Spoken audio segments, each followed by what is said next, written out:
BBC Radio 2 online, on digital radio and on 88 and 91 FM. Now the BBC News at 2 o'clock. This is Alan Dedicoat. A man from Birmingham, Harry Street, has admitted having guns and bombs at his home. The court heard he'd been involved in a dispute with his neighbours, and the judge was told that under the name Barry Williams, he'd killed 5 people, including his neighbours, in 1978, crimes for which he was held in a secure mental hospital until 1994. Sky News say they're saddened by the apparent suicide of a woman they'd accused of spreading abuse on the internet about the parents of Madeleine McCann. The body of Brenda Leyland was found at a hotel in Leicestershire. A reporter had confronted her a few days earlier. She'd said she'd had a right to her opinions. An expert on social media, Carl Miller, says the law on internet comments is clear. If you actually look at the law that's on the books, trolling is probably illegal. The Communications Act and the Malicious Communications Act has wording in both of them which says that it is illegal to send a communication deliberately which is offensive or grossly indecent, which is basically the definition of trolling.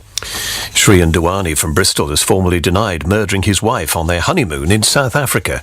The trial in Cape Town is expected to last for several weeks. The Business Secretary Vince Cable has accused his Conservative coalition partners of trying to destroy the welfare state.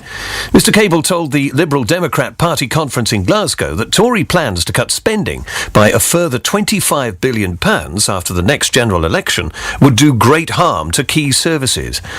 Political staff say his onslaught underlines the determination of senior Lib Dems to distance themselves from the Conservatives. In his speech, Mr Cable said his party would be ready to raise taxes and borrow more. Key public services have already been cut to the bone, from legal aid, local government to policing and defence.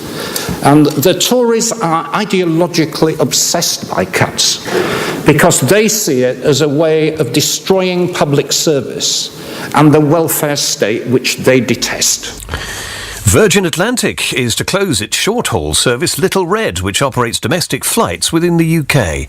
In a statement, the airline said Little Red hadn't been able to make a positive contribution to the company. The flights will end next year. A law's come into force in Jersey, making the wearing of cycle helmets compulsory for children under the age of 14. It's the first time such a law has been brought in the British Isles. Lakshmi Gopal reports. From today, most young cyclists in Jersey will have to wear a cycle helmet while riding, or as a passenger in a trailer being pulled by a bike. Anyone caught without could face a £50 fine. The new law applies to all children under the age of 14, and there are already calls for it to be extended to all cyclists on the island, no matter what their age. Jersey is the first place in the British Isles to bring in a cycle helmet law, though other countries such as Australia have had similar legislation for many years. Lakshmi Gopal reporting, and that's the BBC News at 2 and next at 3.